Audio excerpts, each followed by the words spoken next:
네, 안녕하십니까. 국어강사 김종현입니다. 자, 여러분 9월 평가원 모의고사 보시느라 너무 고생하셨습니다. 아침 8시 40분부터, 그쵸? 외국어 제외하는 친구들은 또한 이제 4시 넘어서까지 거의 5시까지 여러분들 시험 보는 게 절대로 쉽지 않은 일이다. 일단, 그래서 하루 종일 열심히 문제하고 사투한 여러분들께 꼭 박수를 보내주시고 스스로를 좀 위로해 주셔야 한다. 제가 이 말씀을 드리면서 오늘 9월 평가원 총평을 간단하게 이제 할 거지만 그 전에 제가 오늘 꼭 전하고 싶은 메시지는 이거다. 여러분들 9월 평가원에서 혹시 본인이 나 생각보다 강한데 라고 느꼈던 분들도 있을 거고요. 나 못 이길 것 같은데 나 왜 이렇게 약하지? 라고 느낀 분들도 있었을 거예요. 두 부류의 분들께 다 제가 해드리고 싶은 말씀이에요. 강한 놈이 이기는 것이 아니라 이기는 놈이 강한 것이다. 이번에 강하다고 느끼셨던 분들은 긴장하셔야 돼. 끝까지 이겨야지 마지막까지 그때 강한 겁니다. 결국에 또 여러분들이 내가 이번에는 좀 잘 못했다 라고 생각하시는 분들은 마지막 최후의 승리를 생각하시면 된다. 마지막에 가서 이기면 그때 강한 것이다. 그 말씀을 좀 드리면서 오늘 이제 성공 전략, 우리가 구평을 살펴보는 이유죠. 구평, 총평을 보고 구평을 분석하는 궁극적인 이유 11월 14일을 향하여 D-64일입니다. 촬영일 기준으로. 그래서 여러분들 며칠이 남으셨든 마지막까지 집중해서 꼭 이기시기를 바라겠습니다. 자, 넘어가서 제가 이 9월 평가원의 총평 그리고 우리가 수능을 어떻게 대비해야 할지에 대해서 이야기를 좀 할 건데, 자, 1번부터 한번 볼게요. 저도 지금 9평 끝난 날부터 지금 한 5일 동안 잠을 못 자고 있어요. 잠을 못 자서 막 혀가 꼬이는 지경에 이르렀는데 제가 이제 9월 평가원 모의고사 상담을 몇백 명의 학생들과 계속 진행을 하면서 느낀 것은 무엇이냐? 쉽지 않았다. 자꾸만 언론하고 매스컴하고 그리고 시험을 실제로 보지 않은 사람들이 쉬웠다. 너무 쉬웠다. 뭐 등급컷도 굉장히 높고 이거는 뭐 굉장히 쉬운 수준의 시험이었다라고 얘기하는데 현장에서 본 우리들은 그렇지 않다. 체감 난이도는 어렵고 아시겠지만 쉬운 시험이 어디 있습니까? 현장에서 80분 제한 시간 안에서 옆에는 사람들 시험지 막 넘어가는 소리 들리고 45문항 풀어내는 거 절대로 쉬운 거 아닙니다. 그래서 여러분들 일단 난이도 쉬웠으니까 지금의 점수는 별 의미 없다. 이런 판단은 하시지 않기를 바랍니다. 왜냐하면 6평에 좋은 등급이 나오고 9월에 안 좋은 등급이 나온 친구들도 많다. 막상 내가 상담을 해보면 9평에서 오히려 어려움을 느꼈던 친구들도 있고요. 모두가 6평에 비해서 너무나 쉬웠다. 그래서 이 시험은 전혀 의미가 없는 시험이다 라고 느끼고 있는 게 아니라는 거. 많은 친구들이 울었고 많은 친구들이 좀 힘겨워했던 시험이었다라는 거 제가 현장의 한복판에 있는 사람으로서 꼭 말씀을 드리고 싶었고요. 그리고 자, 등급이 만약에 올랐다면요 굉장히 잘한 것입니다. 그리고 본인이 시험장에서의 내용이 좋았다면 역시나 잘한 것이다. 등급도 올랐고 나 시험장에서 시간 배분도 잘했는데 뭐 시험이 쉬웠으니까 별 의미 없는 거죠. 그거 하지 말란 얘기야. 본인의 강점은 본인이 강점으로 인식하는 게 프로야. 내가 요번에 이런 점은 참 잘했다. 그리고 우리 어차피 등급이잖아. 6평에 비해서 9평에 등급이 올라갔다면 확실히 여러분들 잘한 것이다. 그래서 일부 선생님들께서는 9월 평가원 모의고사 끝난 다음에 경거망동하지 말아라. 그거 네 점수 아니다. 뭐 이런 식으로 얘기하시는 분들도 많은데 그것 역시 자기 객관화를 통해서 어떤 수능으로 나아가라는 응원의 일종인 것이고 저도 역시 자기 객관화의 어떤 견지, 자기 객관화의 관점에서 제가 이렇게 좀 말씀을 드리는 것입니다. 그래서 여러분들 특히나 등급도 등급이지만 이 시험장에서의 내용을 꼭 스스로 판단을 해보세요. 80분 동안 내가 어떻게 행동했는지 6월 평가원에 비해서 선택 과목을 풀 때는 내가 얼마나 더 침착했는지 혹은 문학과 비문학을 풀 때 얼마나 더 근거 위주의 깔끔한 풀이를 했는지 등등을 아주 날카롭게 점검하셔서 강점 가져가시고 약점은 보완하시기를 바라겠습니다. 자, 1번 이렇게 우리가 얘기를 좀 해봤고, 자, 평가원의 의지에 대해서 말씀을 드리겠습니다. 평가원의 생각이라고도 할 수 있는데, 어차피 우리가 이 9월 평가원 시험지를 통해서 수능의 모습을 살펴봐야 하기 때문에 평가원의 생각, 평가원이 어떤 의지를 가지고 있는지를 파악하는 게 굉장히 중요하단 말이야. 나 이번 시험 어떻게 내겠다라는 그 평가원의 의지를 제가 좀 살펴봤는데요. 일단 첫 번째는 연계가 굉장히 적나라하게 됐다. 아시겠지만 우리가 어떤 지문 같은 경우는 아예 수 안에 있는 지문 그대로 나온 경우도 있었고요. 그다음에 정철의 경우는 작가가 연계가 좀 됐었고, 그다음에 비문학에서 여러 화제들과 주제들, 우리 독서론 빼고 모든 지문들이 연계되었다. 비문학 같은 경우 문학도 상당히 많은 네 작품이 연계가 되었다라는 말씀을 좀 드립니다. 작가 연계까지 하면 훨씬 더 우리가 연계 체감을 잘 할 수 있었던 시험이었다. 그래서 평가원의 의지는 뭐다? 너희가 EBS 공부를 잘 했는지, 공교육을 기반으로 해서 이 수능을 대비했는지를 보겠다입니다. 그래서 제가 6평부터 느낀 건데, 아버지의 땅, 현대소설 아버지의 땅을 좀 보면 평가원이 보기에 아버지의 땅이라는 작품에 대한 외적 준거를 주질 않아요. 이게 한국전쟁에 관련된 소설이었는지 그런 어떤 시대적 배경 같은 걸 주지 않기 때문에, 만약에 EBS 공부를 안 한, 국어 공부를 정말 잘하는 친구가 들어갔으면 힘든 시험이었어. 그럼 그건 역으로 얘기해서 평가원은 너 EBS 공부했어 안 했어? 를 판단하고 싶은 거야. 이번에도 마찬가지입니다. EBS 공부를 했으면 좋은 점수를 주고 싶은 것이고, EBS 공부를 좀 등한시하고 피지컬을 좀 믿고 오히려 뭐 킬러 문항, 리트나 피트 같은 것들로 좀 무장을 하고 어떤 이제 독해력 자체로 뚫어내려고 하는 친구들은 오히려 좀 평가원이 좋은 점수를 주지 않으려고 하는 그러한 의도가 보였던 시험지다. 그리고 아시겠지만 이제 킬러 문항도 없어졌다라고 보는 게 맞을 것 같아요. 특히 그런 어떤 의지가 드러나는 게 킬러 문항보다는 EBS의 어떤 연계를 통해서 시험 전체를 뭔가 이끌어 나가려고 하는 모습이 보이는 게 3점짜리 문항들이 되게 쉬워졌다. 이거는 오히려 평가원에서 아주 적극적으로 킬러는 없어, 킬러는 없어 라고 우리한테 메시지를 던지는 것처럼 보인다. 오히려 2점짜리가 조금 더 어렵고 킬러는 없어 막 이런 얘기들을 계속 하고 있다는 거. 그래서 EBS 대비를 잘해야 한다라는 점을 말씀을 좀 드리겠습니다.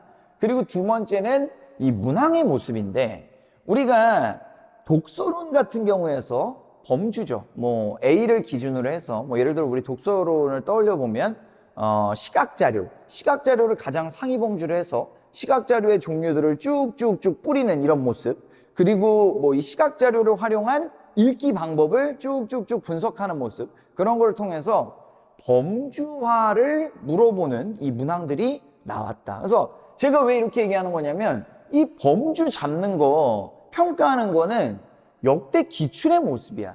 그래서 신유형보다는 아주 철저하게 이전 기출들, 지금까지 평가원이 해왔던 이야기들을 물어보고 있다. 그래서 우리가 원래 중요하게 생각하는 것들에 대해서 다시 물어볼 거야 라는 의지가 좀 느껴진다. 그래서 지문 같은 경우는 EBS를 철저하게 반영을 하고 있고, 문항 같은 경우는 역대 기출의 모습을 철저하게 반영하고 있다. 그럼 우리는 파이널을 어떻게 대비해야 하느냐? 지문, EBS 지문도 열심히, 그리고 기출도 절대로 소홀히 해서는 안 된다. 특히 최근 기출 같은 경우는 우리가 뭐 이미 1회독, 2회독이 돼 있는 친구들도 있겠지만, 가볍게 살펴보면서 이 문항 구성이라던가 아니면 선지들이 어떤 식으로 정보를 왜곡하는지, 뭐 어디에서 지문의 어느 부분에서 이 선지가 구성이 되는지들을 우리가 가볍게 살펴보는 것 역시 큰 도움이 될 수 있겠다라는 말씀을 좀 드리면서, 자, 뭐 쭉 정리해 놨는데, 뭐 법지문의 모습 역시 제가 뒤에서 말씀드리겠지만, 뭐 원칙과 예외, 의, 요건, 효과로 쭉 나눠지는 게 역대 기출의 모습이고, 알죠? 유난히 비교 대조를 많이 물어봤던 시험이었어. A와 B의 차이점, A와 B의 공통점을 많이 물어봤던 시험이기 때문에 이 비교 대조 역시 우리가 역대 평가원 기출에서 너무나 많이 물어봤던 빈출 개념이라는 거 좀 그래서 우리가 판단할 수가 있을 것이고, 뭐 고전 시간에서 풍류의 사상을 물어보는 것, 현대 소설에서 인물의 심리를 물어보는 것, 고전 소설 우리 이번에 춘향전 광안루기였죠. 광안루기에서 이 인물들의 발화 의도를 좀 물어보는 문제들, 편집자적 논평, 평가원에서 너무 중요하게 생각을 하는데 이번에는 아예 지문 자체가 편집자적 논평으로 재편집된 지문이 고전소설에 나와버렸다. 그래서 평가원의 의지는 무엇이냐? 야, 우리가 원래부터 중요하게 생각하는 거 있잖아. 그거 물어볼 거야. 신유형 안 물어볼 거야. 킬러 문항 안 물어볼 거야. 우리가 원래부터 중요하게 생각했던 것들 너희가 잘 학습했는지 물어볼 거야. 우리가 EBS에서 준 것들 제대로 학습했는지 물어볼 거야. 철저히 공교육 위주의 교육으로만 이 공교육 위주의 대비로만 잘 볼 수 있는 시험지의 모습이야 라는 얘기를 하고 싶어 하는 것 같아요. 그 어느 해보다. 그리고 뭐 유기적 연결성을 따지는 그런 문제들, 그리고 뭐 고전 시가에서 말을 건네는 방식이 또 이제 정답으로 출제가 됐는데, 이거는 뭐 이제 고3이라면 수업 시간에 강사들이 얘기하면 그만 좀 하세요 뭐 이런 빈출 파트인데 역시나 또 나와서 우리가 철저하게 기본 기출에 입각한 파이널 대비를 해야겠다라는 점을 좀 말씀을 드리겠습니다. 그리고 자, 그러면 제가 이제 상담을 하면서 가장 많이 받았던 질문 중에 하나인데, 선생님 19년도도 그렇고 뭐 22년도도 그렇고 9월 평가원 시험이 쉬우면 수능이 어렵다던데 9월이 무리면 수능은 불이라던데 이제 어떻게 해야 되나요? 그런 질문을 많이들 하시는데 평가원이 분명히 이제 내부 회의가 들어갔을 겁니다. 지금 이제 엄매 기준으로 1컷이 96이고 화작이 아마 98 지금 이렇게 예상 컷이 나오고 있는데, 일단 평가원이 전혀 예상하지 못한 등급 컷, 우리가 생각보다 잘했다. 그래서 평가원이 야 얘네 왜 이렇게 잘하는 거야? 이번에 우리가 또 의대를 목표로 해서 들어오시는 분들도 있고 여러분들이 또 들어오고, 그 다음에 또 재학생들도 이번에 잘하더라고. 잘하면서 평가원에서 지금 고심하고 있을 거야. 무엇으로 난이도를 끌어올려야 하는가? 그러면 제 생각을 좀 말씀을 드릴게요. 일단 제가 여기 좀 적진 않았지만 민감한 부분이라 좀 적진 않았어요. 경제지문 같은 경우는 원래 평가원이 난이도를 좀 올리기 위한 아주 좋은 소재인데 올해에는 선택하지 않을 것 같다라는 생각을 합니다. 작년에 이제 평가원이 경제지문들을 내면서 그죠? 좀 국어 시험답지 못하다 뭐 이런 어떤 평들도 있었고요. 그렇기 때문에 올해에는 아마도 이제 경제지문, 고난도 경제지문이 나오지는 않을 것이고요. 이제 법학 지문이 좀 나올 것 같다는 생각을 제가 조심스럽게 좀 해봅니다. 법학이나 인문예술에서 조금 난이도와 배경 지식을 요하는 지문이 출연할 수 있다. 예를 들자면 우리가 역대 그 불수능에서는 9월 평가원이 쉬웠고 당해 수능에서 이제 기축통화와 환율, 그렇죠? 브레턴 우주 체제 하에서 기축통화 역할이라는 아주 뜨거운 경제지문이 나와서 난이도를 견인했다면, 올해 같은 경우에는 좀 배경 지식을 요하는 법학 지문으로 난이도를 좀 끌어올리지 않을까 이런 생각을 좀 하고요. 아마도 이 법학 지문에서는 저는 물권법 파트를 잘 보시라고 이제 좀 말씀을 드리고 싶어요. 그래서 이런 얘기를 잠깐 하고 싶고, 그 다음에 선지 난이도를 좀 올릴 텐데, 선지 난이도를 올리는 가장 좀 효과적인 방법은 어휘를 조금 어려운 말들로 대체하는 겁니다. 그렇죠? 좀 구어적인 표현보다는 문어적인 표현에 좀 현학적이라고 할 수 있는 어려운 어휘들을 넣어서, 예를 들어서 세상살이의 어려움이라는 선지를 세파라고 바꿔버린다든가 뭐 이런 식의 어떤 난이도. 그래서 어휘를 잘 체크해 두셔야 된다. 특히 수능 완성, 수능 특강, 그리고 역대 평가원 기출들에 있는 선지의 어휘들은 꼭 챙겨 두시기를 바랄게요. 왜냐하면 우리가 문학 같은 경우는 그 문학 작품을 누가 쓴 겁니까? 예술가들이 쓴 겁니다. 하지만 우리가 역대 기출의 선지들은 누가 쓴 겁니까? 그 출제자들이 쓴 거예요. 그럼 출제자들이 이미 쓰면서 요 단어 모르겠지? 요 단어 모르겠지? 그렇게 해서 이미 만들어 놓은 거기 때문에 우리가 그 선지에 있는 단어들을 잘 정리해 두는 것만으로도 어휘력 훈련이 될 수 있다라는 점 말씀드리면서 선지 난이도 어휘 대비하시고, 어휘가 좀 어려울 것이다 이 대비를 좀 해주셔야 되고, 선택 과목 난이도를 올릴 수 있다. 선택 과목 난이도를 조금만 올려도 연쇄 붕괴가 일어날 수 있단 말이야. 예를 들자면 화작이나 언매에서 조금 어려워. 많은 친구들이 화작 언매를 앞부분에 좀 푼단 말이지. 화작 언매에서 어려우면 그로기 상태로 독서나 문학에 들어가게 된다. 평가원도 그걸 알고 있다. 그래서 안 되겠는데 너무 잘하는데 선택 과목 난이도 좀 올려. 특히 화작. 화작이 늘 언매보다 쉬워서 좀 문제가 됐잖아요. 이번에 화작 난이도를 올리면서 난이도를 좀 견인할 수 있다. 그래서 선택 과목 이제부터는요 1일 1세트 푸시는 걸 저는 추천을 좀 해요. 아침에 30분 시간 들여가지고 15분 문제 푸시고 15분 오답 정리하시는 것을 추천을 좀 드리겠습니다. 지금 좀 부담스러우면 한 30일 남았을 때 1일 1세트로 화작 좀 풀고 뭐 언매도 좀 풀면 좋을 것 같아. 그리고 EBS 아까도 얘기했지만 EBS를 제대로 이해하고 있는지를 아주 가혹하게 물어볼 수 있다. 그러니까 예를 들자면 피지컬로는 절대 뚫을 수 없는 세트가 나올 수도 있어. EBS를 안 봤으면 아예 불가인 거야. 아예 못 푸는 문항이 나올 수도 있다. 이해되지 무슨 말? 그러면 예를 들어 이렇게 얘기할 수도 있겠지.